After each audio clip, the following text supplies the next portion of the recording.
Videodrome. Videodrome. Disclaimer before we go any further. Last week, when I was announcing my pick, I said, it's a Cronenberg movie with James Earl Jones in it. You meant Wow, James was I Woods? wrong? Yeah, it's James Woods. I don't know where that came from. Um, but as I started watching the movie, I'm like, what was wrong? And how did I miss that Debbie Harry is in it? She is like super hot. Nikki, Love yeah. Debbie. Yes, not James Earl Jones. No. James, the super Republican Jones or Woods. Yeah, and really, really interesting movie. I think this is the only movie where he actually shows his vagina. Yeah. Yes. There might have been a Family Guy skit, but yeah. If you That's haven't going to be a seen, really weird bit right there for people that haven't seen Videodrome. why would anyone watch this if they haven't seen Videodrome? Maybe they're nope. I was gonna say maybe they're big Cronenberg fans but haven't. And then why? Why haven't you seen Videodrome? Yeah. So as I discussed last week, I mean clearly I'm not a horror person, and body horror is something that is uh even more frightening to me. In fact, there's a part before he shows his vagina where we see his vagina forming, if you will. I actually have that scar. And so I saw it and I was like, oh no, what is this? Because I had to get part of my gut taken out. So it made it more real for me. Yeah. But I was not disappointed with the body stuff. It's so on the surface.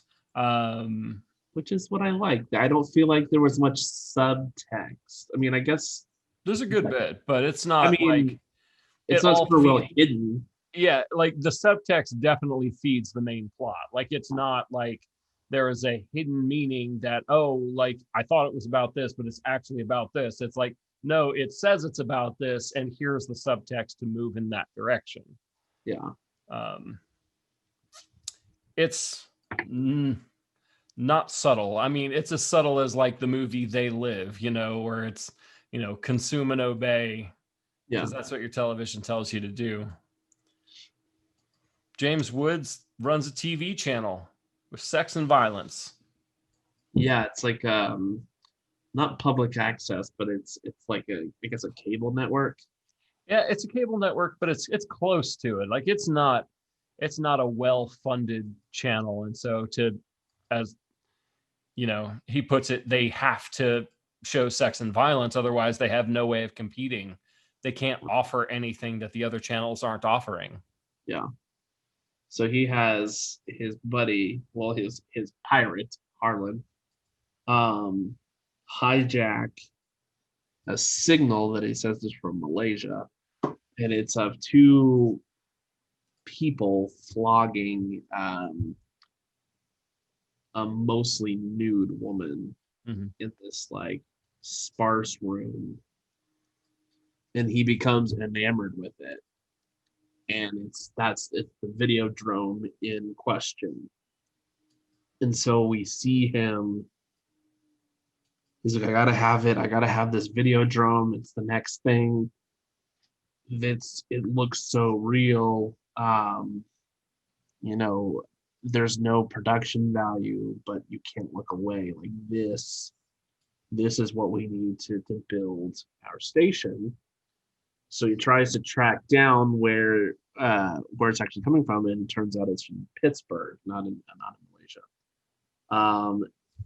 So somewhere in the mix here, he goes on a TV talk show and meets Debbie Harry's character, who is a radio talk show host, but she's also a masochist of like the nth degree. So he shows her Videodrome, and she is like, "This is for me. Like I need this." And then she goes to Pittsburgh and is never seen again in the flesh. So yeah, then he finds out through tracking down the daughter of Professor Oblivion, a guy that is only appears in videotapes. That Videodrome is actually a signal. It's not a. It's not an actual. It's not a video. You can put it in anything, and it's meant to be like a mind control thing. And Professor Oblivion has been dead for nearly a year, and thought that mankind's next evolution was going to be this Videodrome signal creating a new part of your brain, and that in the future you wouldn't, like, your physical body wouldn't matter, I think is what it was. I didn't write any notes. I wanted to just kind of experience the movie rather than looking down and writing notes. But yeah, it was kind of like taking Andy Warhol's 15 Minutes of Fame and blowing the hell up. Like, your 15 Minutes of Fame becomes your life. Yeah. So yeah, he mentions like that the cathode ray is the lens, and that like TV becomes your life. So this kind of hit close to home for me. Someone that spent their life watching films and movies or in television. Right. But yeah, so James Wood starts to spiral. He's hallucinating, and he uncovers this conspiracy to control North America specifically because they've gotten weak. And the world has gotten like more barbaric and stronger. So yeah, he develops this gut pocket thing that that Harlan ends up being a turncoat essentially, and they load in a videotape right into his body, which is like his orders, and he's goes to kill the daughter of Oblivion, and then for whatever reason she's able to turn him around just by showing him the death of Debbie Harry. Nikki, yeah, I can't remember her character. And yeah, then it ends with him going on a shooting spree, essentially. Kills Harlan, kills the kind of the head of that arm. Barry. Yeah, Barry convex. Which there's got to be something there. Convex, concave. You sure there's hidden stuff in this movie, Heath? No. And then the only question I have, because like at the end it says, don't be afraid of losing your physical body. And she's like, it's easy. And then it shows him on a TV shooting, like killing himself, and the TV blows up. And then the exact same scene plays out. And he says the flesh is dead.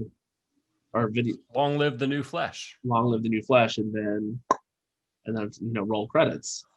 So my question, because he puts on this VR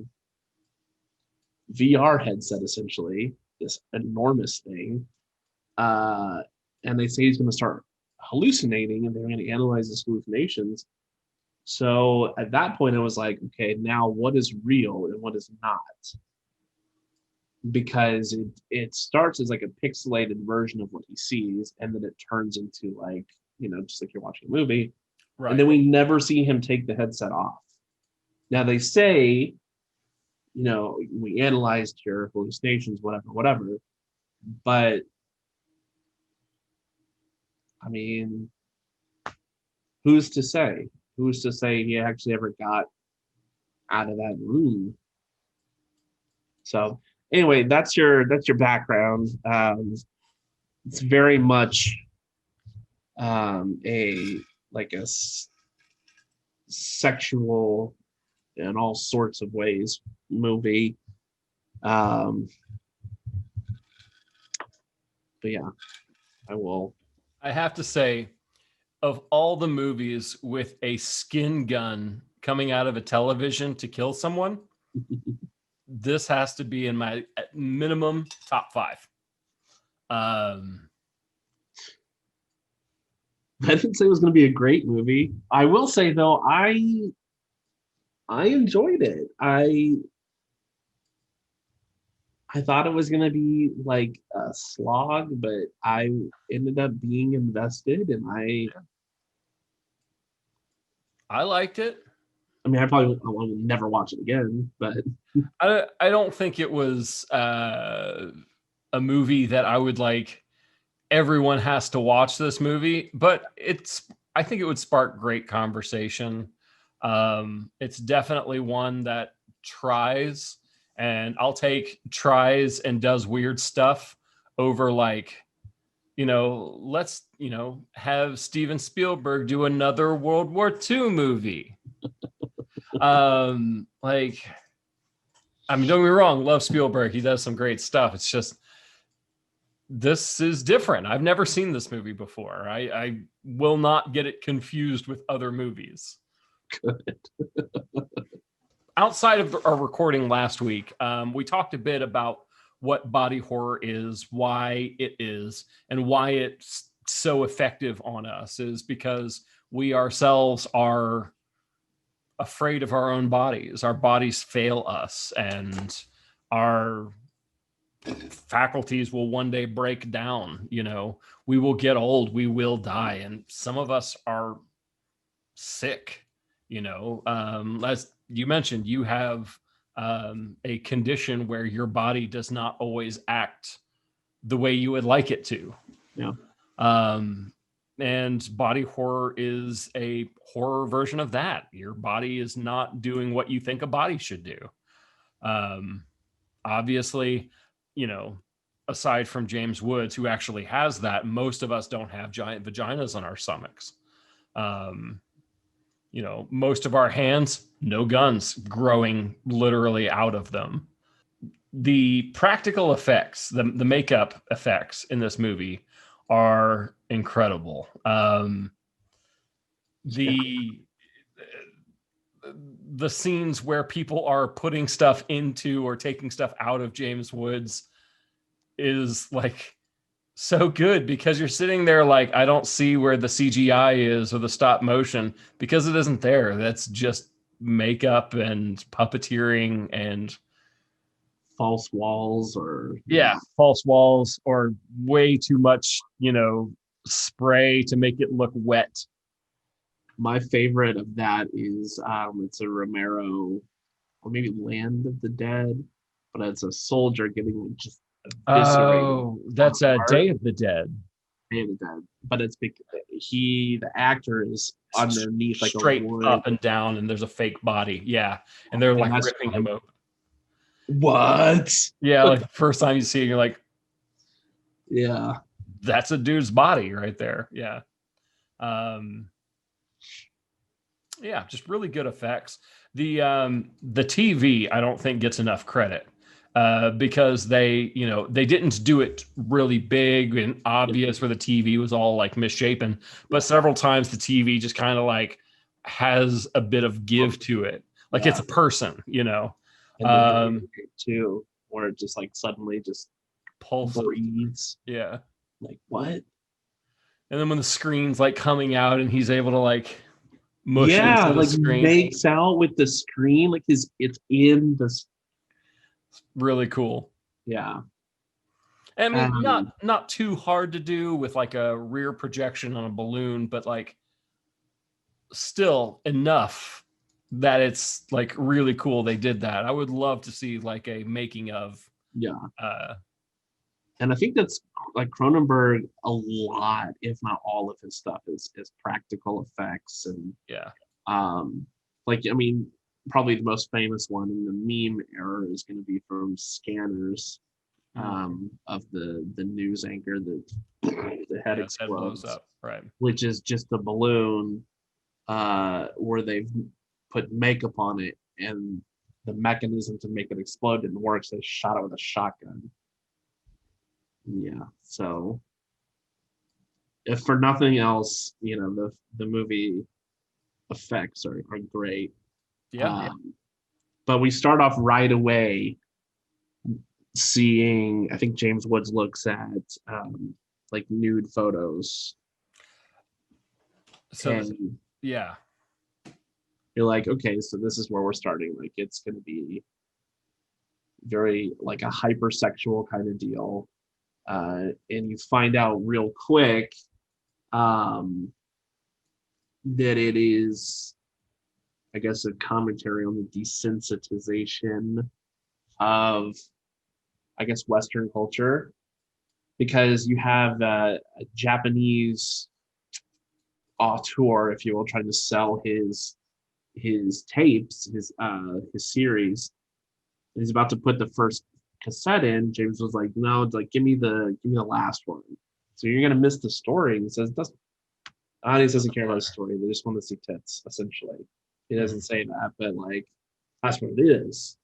It's samurai dreams, and it looks like a softcore pornography, and it's what it is. Like she has this little like geisha doll on her desk, and she takes off the head and like the kimono, and it's a dildo. And the next scene is just her like pleasing herself. Nothing too graphic, but right. You can definitely infer what's going on. And he's like, it's just too soft. It's too soft. The words they use are, it's too much class. It's bad for sex. Yeah. Meaning that it's not good sex because it's too classy, and the audience wants trashy. Yeah. So yeah, we move past that, and that's when he just is shown Videodrome, and it's just like Mondo snuff. Yep. And ever since I found out about Faces of Death when I was like 12, maybe. Yeah. I've had I wouldn't say an interest, because I have no interest in seeing any of it, but it's always been in my head as like these movies exist. Yeah. And every once in a while I'll kind of get a wild hair and try and see if I can't find somebody debunking or like I said, I've never had the desire to actually seek one out. Right. I think I had Cannibal Holocaust in my Netflix queue when I was in film school, like a disc. And right when it was about to get sent to me, I'm like, nah, never mind, I don't want it. Yeah. And that one's got actual like animal slaughter and stuff in it. So this is all about like, this stuff. It never occurs to him that it's real. That's real. Yeah. Like Nicolas Cage pretty much remade this movie without the interesting parts in 8mm. Yeah. And I think we've all had that moment of you're watching a video and you're really hoping something's going to tell you why it's fake. So like things that are not considered normal, that could be considered taboo, can be exciting because they are considered abnormal. When you have religion saying, this type of sex is wrong, people go, wrong, you say? Right. Let's try that. And it can be fun to flout authority. So jumping back to the movie, while they are on this show, the King Show, or whatever her name is, James Woods, Max something, right? Max. He talks about how essentially his channel is a service allowing an outlet for people who would feel those urges, and anyone who sees a death on his channel or sex on his channel is sex or death that is not happening in the real life that otherwise would. Right. this is the notion that you can release negative energies by seeing it instead of acting it out. Whereas a lot of the counter argument to that is when you see it, it normalizes it. And I love this because this argument is really happens all the time in video games. And video game players are an exact opposite decision about which one, about what it is, depending on what you're talking about. So when it comes to violence, people say violent video games, people can't tell the difference, and then they take that violence to real life. Video game players go, nope, it has been proven that is not a thing that happens. And then you say, okay, sexism in video games leads to people not being able to tell the difference between reality, and they act sexist in real life. And the video game community agrees. And it's the exact opposite conclusion. And it's always really funny. A few years ago, I believe I started this discussion you were a part of, where we compared those notions, the idea of, does sex in video games lead to sexism? Does violence in video games lead to violence? And why, if you do not think those are the same answer, do you not think they are the same answer? And I think this movie really, like, that's the whole movie, is, does violence in TV lead to violence in real life? Does sex in TV lead to sex in real life? And to jump forward into the things I have found in this movie, sex and violence in this movie are completely interchangeable. They open up and just basically say that there is no difference. And they almost blatantly say that when Nikki is in James Woods' apartment, Max's apartment. Right. She's like, do you have any porn? And he's like, no, you don't want that. That's torture and murder. It ain't sex. And she's like, what's the difference? How do you know? Says who? And she puts it on and she's like really turned on by it. She's like, yep, this is doing it for me. And like, take out your Swiss Army knife and cut me. And she'd already been cut on her neck before. Yep, she likes to be cut and burned, apparently. Burns. Oh, rough scene, because like I was watching that going, well, this is staged, and I could not figure out how. Yeah, doesn't mean everything is, at least looks real. It looks really real. But yeah. So if sex and violence, they're interchangeable, does not matter. There's no difference between rape and murder. And that's why sex is really prominent throughout. And the classy part of it is the stuff they don't want. The samurai dream story, Apollo and Dionysus. Right. These are classy sex, classy debauchery. You know, these aren't just like people murdering and having sex. This is art of that. Yeah. And my thought is that the realism that James Woods is seeking is the news. It's straight up the news. His function, like his channel is called Civic TV, where they feel they are doing a civic duty, a civic good, something for the community. And that comes with the mantra, I guess, of a journalist, where a journalist says they are informing the public, so that is what is good. And regardless of whether the public should really be seeing dead bodies, should really be seeing graphic sex. And all throughout, you know, James Woods says he can tell the difference. You know, it's different because it's real. It's different. But throughout, he's no longer able to tell the difference. Professor Oblivion even says that it's a new way of doing things that bypasses the logical part. When you read a news story, it gets hit by your logic sensors. You read a news story and it says something that's blatantly not true. And you go, that's not true. Our skepticism kicks in when we read, but in a news program, that's not the case. When we see a news program that says so-and-so did this, we don't check that. It bypasses all of that. And to that end, we have Harlan, who is a pirate. He works for Max, but he also works for Barry to put out this new TV format. Towards the beginning, he's seen eating a paper. Just like news destroyed the newspaper, TV news destroyed the newspaper, Harlan is destroying paper himself. He's consuming it.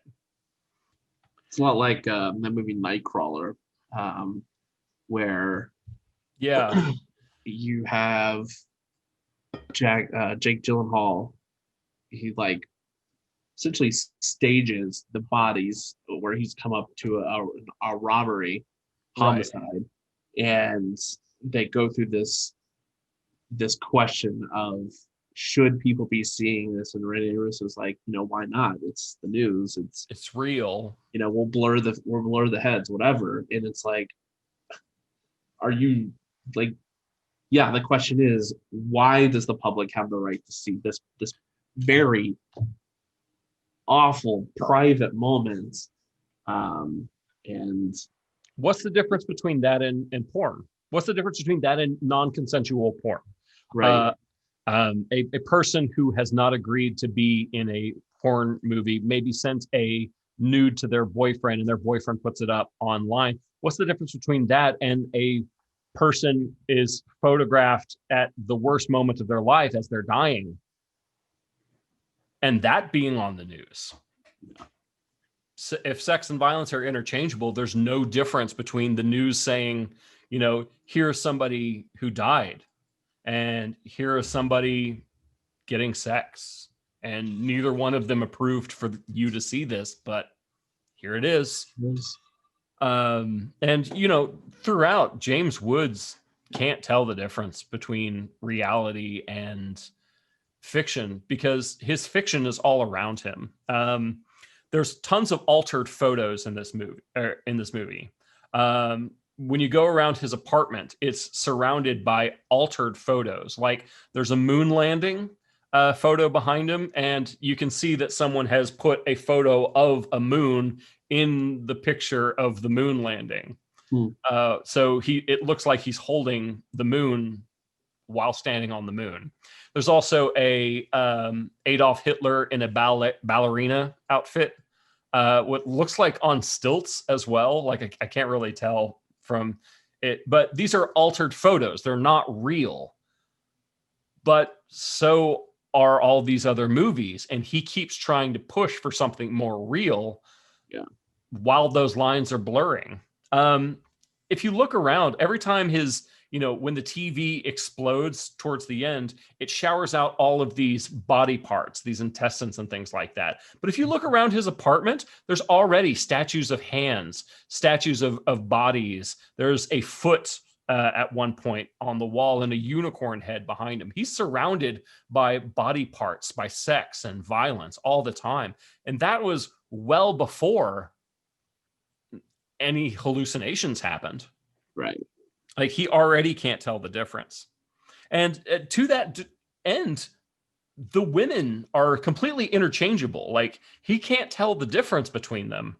When his secretary Friday comes over and tries to touch the VCR, he imagines slapping her, but then she turns into Nikki, and then she turns into Bianca. Is that her name? Yeah. It's Oblivion. Yeah. And, when he was whipping what he thought was Nikki, and she turned around and it turned out to be Masha, the old woman. He can't tell the difference anymore. Real women, fake women, this woman, that woman, it's gone from his head. And that is one of the things that I think a lot of people think about when they look at television and go, look at all these objectified women. The men who watch this can't even tell the difference between a real woman and a fake woman anymore. And that holds true for James Woods as well. Well, What I got confused on was that Videodrome is a signal, right? Yeah. So it comes down from satellite, whatever. But then we find out that there never was a signal that that he was watching. It was always a recorded tape that Harlan showed him, Right. and he started hallucinating after he started watching those videos. So he never saw the video drone. He never got the signal, but then he started hallucinating already. The signal is probably in reference to subliminal messaging. Right. Just, I mean, back then people thought it was, like the internet in the 90s. People thought it could do anything. You could convince yourself to stop smoking by subliminal messages. And for the movie, these subliminal messages are popping in, and it doesn't really matter what format you're watching them in, whether it's transmitted as a signal over television waves or Okay. whether it is a video of it. Those subliminal messages come through, and they call it the signal, I think, to metaphorically tie it to the transmission of television in general. Yeah. And the blurring of that line is really made clear in the usage of windows. James Woods is constantly looking through windows, but he's also constantly looking through his television. And those are frequently interchangeable. When he's, and the same thing with art is like you can see there's a giant poster on his wall of Static. Which is really interesting. I love Static because that's actually a glimpse of the cosmic microwave background being translated into television. It's really cool. Anyway, so like his pictures are television, but so are windows as he looks through windows to see when he sees Nikki initially, he's to go visit her at the radio station. He's looking at her through a window. Later, he'll look through car windows or smash through the window of a church in order to get through. There's just windows everywhere. Even the room that Videodrome is filmed in, this clay, where it's got the clay wall where all the imprints are lasting. Yeah. Because on news, whatever you see makes an impression. So on the back wall, all of the handprints that have ever been there are still there. Yeah. But at the bottom of that room is just this big black rectangle, not a square, it's a rectangle. And that's kind of like a television. It's a rectangle room with a big thing. And anyone in that room is definitely on television because we, the audience, never see that room. It's only on a television that room is ever seen. Except in his imagination when he's having sex with Nikki and piercing her. Right. Like he's imagining being in that room. We even see him at the end when he kills the executives and he leaves the TV station. There are two guys Carrying a door, like a window. Yeah. And he's running away from it. Right. It's the difference between reality and television. There is no difference. You can look out your window and see reality, look through your television and see maybe also reality.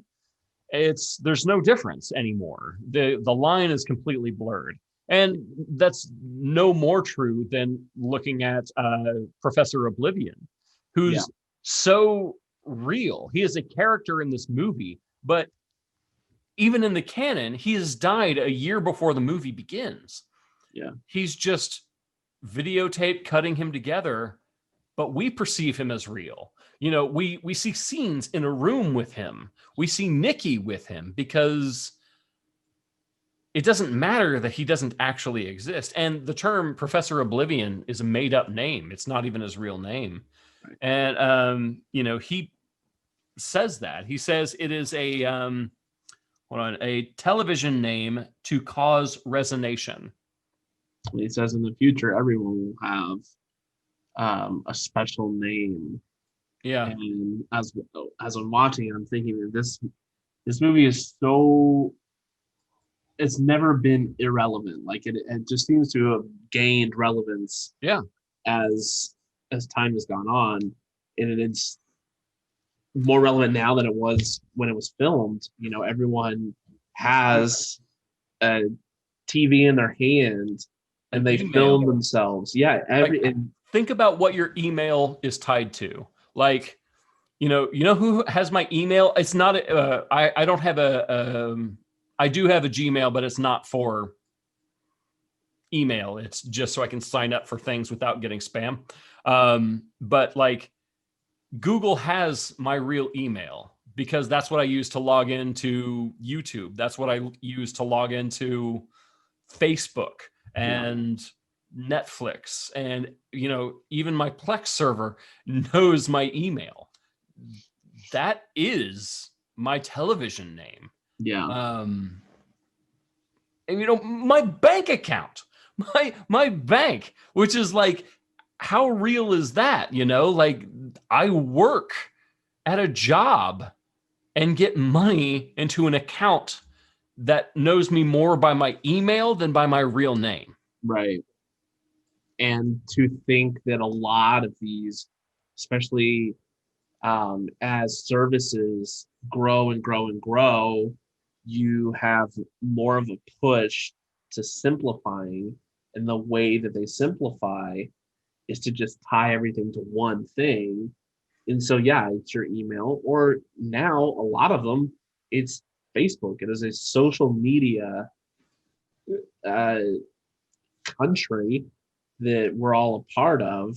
Yeah. Then it's, you go to your bank, you go to Netflix, you go to your health insurance, you go to the place where you can watch your animals while you kennel them on vacation that you also signed in with the same account. So it's like, continue as guest, or just, sign up with Facebook. Oh, easy. Boom. You click that one button, it pulls your name, your address, your email, all of that right out of your account. Yep. That's it. You're done. You're signed up.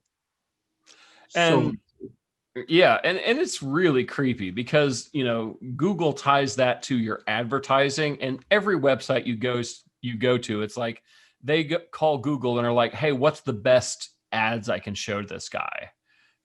And that always scares me because that happens instantly. Like, from the time, like, you type in a website and hit enter, and that like second delay as it's pulling up the website is going, hey, Google, what ads should I put here? And Google's like, here's everything about this guy. Yeah. All within that Criterion collection, because they just watch Videodrome. But it's just that 1 second. That 1 second of loading the page. That page has already learned everything about you to a scary degree. Right. And you can't stop that. Like, that's, no individual is going to be able to be like, oh, that doesn't hit me. Like, we have to legislate that, or we may as well not bother. Part of me, like, I definitely care about privacy and security. Like, I want to be secure online, but there's definitely a part of me where, I looked for something and I was like, back burner, maybe whatever. And then a couple of days later, an ad for it pops up, and like maybe it's on sale. I'm like, oh yeah, okay. And I go through with the purchase or whatever. I don't hate targeted ads.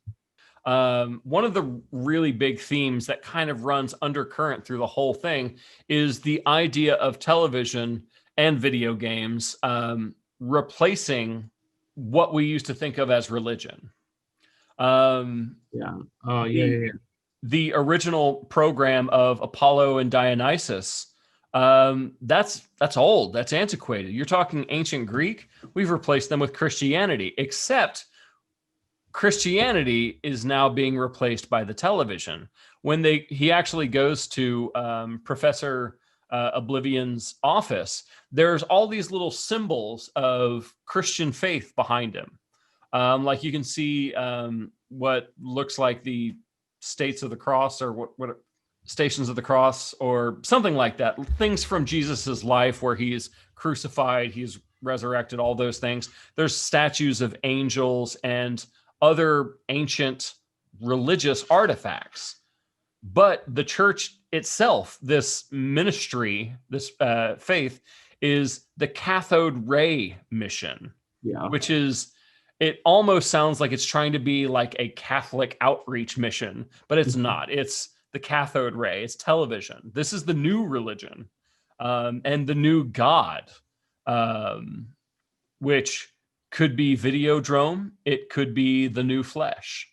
It really depends on where you spend your attention. Yeah. And they've got it like all these little stalls that it's like a methadone clinic set up in a church, but it's television. And initially my thought was like, oh, it's like methadone. They're trying to get them weaned off of TV, but it's not it. They are inundating them. They are throwing them into essentially binge watching TV. So again, something prophetic, as you said. Binging is more of a new thing. It's a new way of doing life, of experiencing media. You couldn't binge watch. Even when this movie came out, that wasn't a thing you could do. Yet they were doing it in this movie. But what's great, what I really love is, like, this movie is old, right? 83, 83, yeah.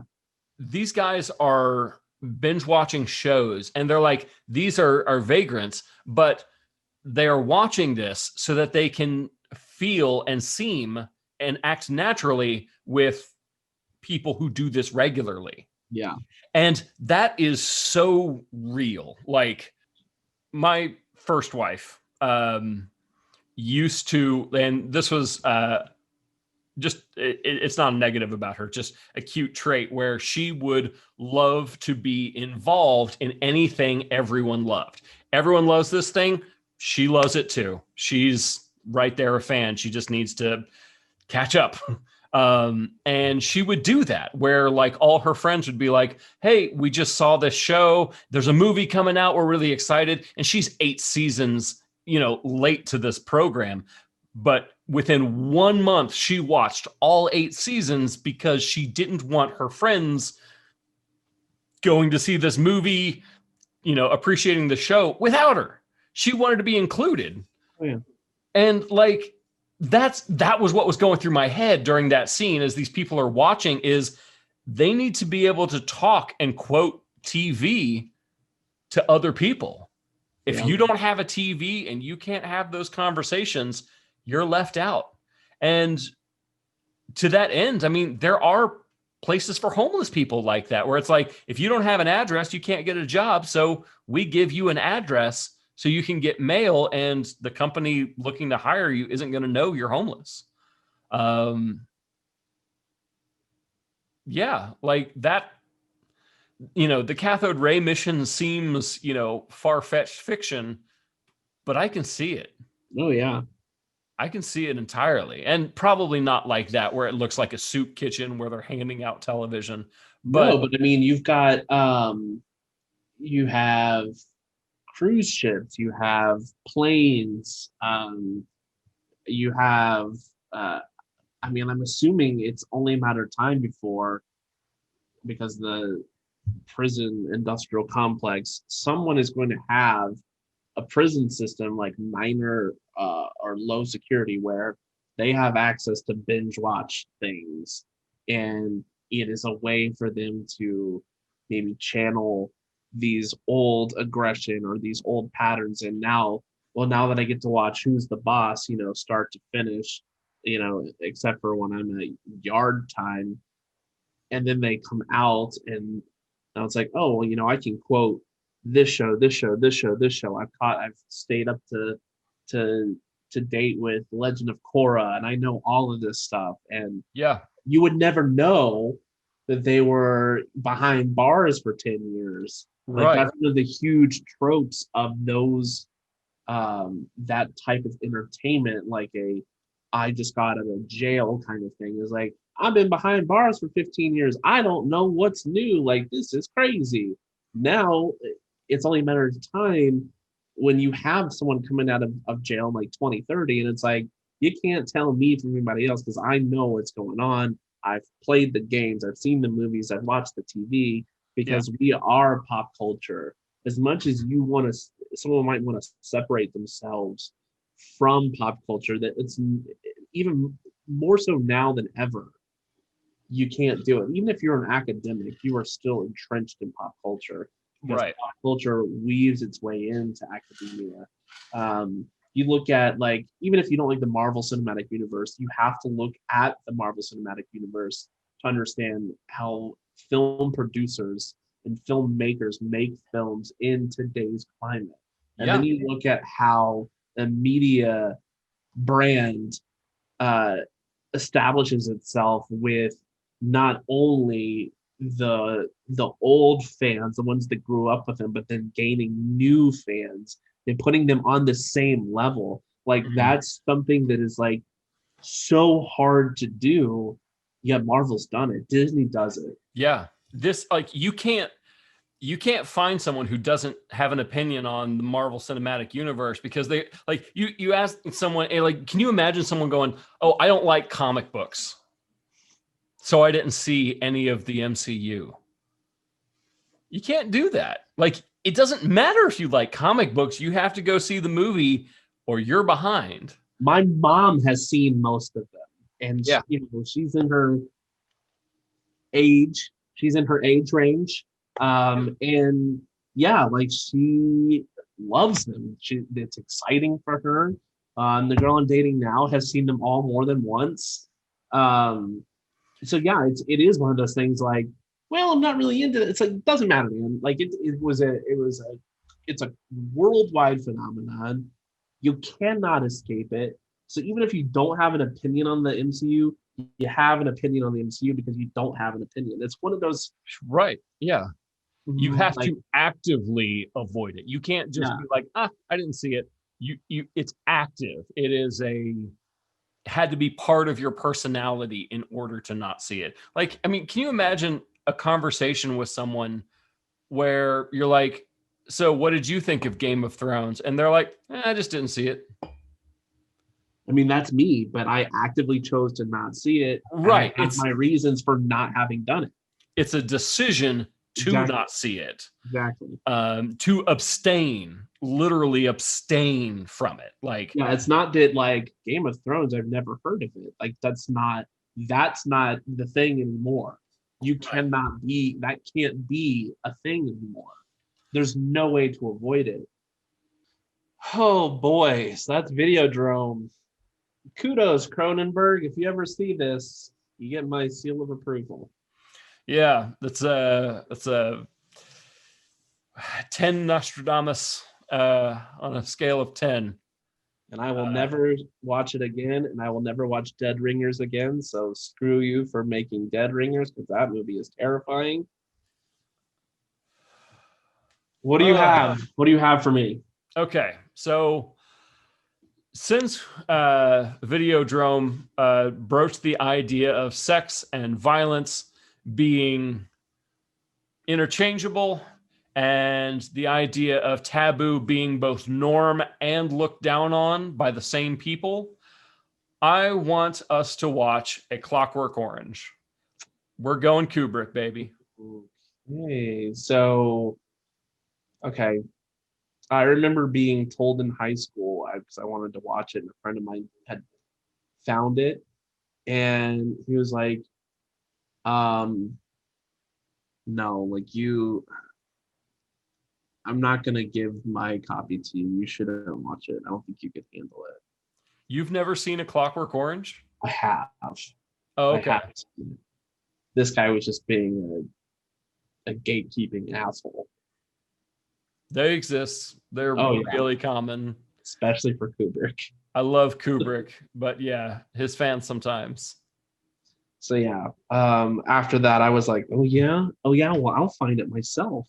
And I'll watch A Requiem for a Dream too. That was a mistake. It was a mistake. I felt more empty after those movies than. I definitely, I don't think I've ever heard of someone being like, I'm really glad I watched Requiem for a Dream. That was a beneficial experience for me. My mom bought it on DVD without ever having seen it. It was like in the Best Buy bargain bin for $5. And she's like, "Oh, Jennifer Connelly, This will be a good time. yeah."